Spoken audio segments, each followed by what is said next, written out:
আজকে আপনাদের তরফ থেকে কী ব্যবস্থা করা হলো মাধ্যমিক?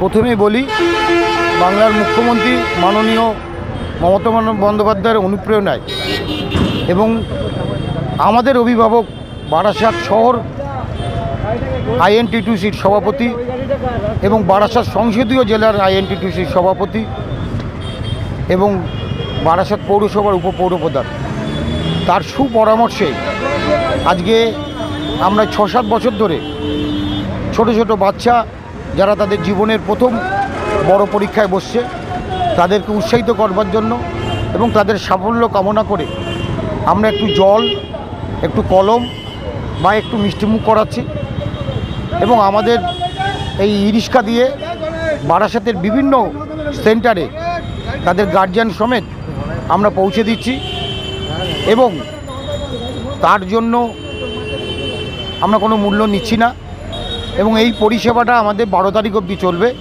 কন্টিনিউ। মাধ্যমিক পরীক্ষা যে কদিন চলবে আমরা এই পরিষেবাটা চালিয়ে যাব এবং আমার 29 জন আমার ড্রাইভার আছে। তাছাড়াও বিভিন্ন স্ট্যান্ডের থেকে 2-5টা করে আমার প্রায় 60-70টা টোটো চাপাডালি মোড় থেকে আমরা পরিষেবা দেবো এবং কলোনি মোড়েও আমাদের বারাসাত সেন্ট্রাল আইএনটিটিউসির পক্ষ থেকে চলছে এই পরিষেবা। আমার যশোরেও চলছে। এই অনুষ্ঠানটা করে বা এই পরিষেবাটা দিয়ে আমরা ভীষণ আনন্দিত, ভীষণ এক্সাইটেড এবং আমরা অপেক্ষায় থাকি আগামী বছর এই দিনটা কবে আসবে, মাধ্যমিক পরীক্ষাটা কবে আসবে।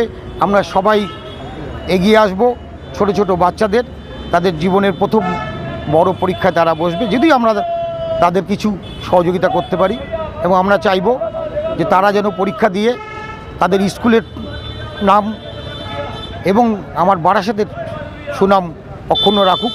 আমরা যেন বলতে পারি যে এই ছাত্রছাত্রীদের আমরা এখান থেকে পরিষেবা দিয়েছি। আপনার নাম আর পরিচয়? আমার নাম তরুণ দাস, আমি বারাসাত সেন্ট্রাল রিক্সা ইউনিয়নের সহসভাপতি এবং টাকি রোডের সম্পাদক। আমার নাম সঞ্জয় কর। আমার ছেলে এই বারাসাত গভর্নমেন্ট স্কুলে পড়ে, এই আদর্শ বিদ্যাপীঠে আর কি সিট করেছে, বিবেকানন্দ বিদ্যাপীঠে। কিন্তু রাস্তায় কোনো অসুবিধে হয়নি, কিন্তু এখানে ঢোকার মুখে এই যে গলিটা, এই গলিটাতে বড় গাড়ি নো এন্ট্রি করা উচিত ছিল, যার ফলে কি হচ্ছে যানজট হয়ে যাচ্ছে, খুব সমস্যা হচ্ছে এই রাস্তাটা।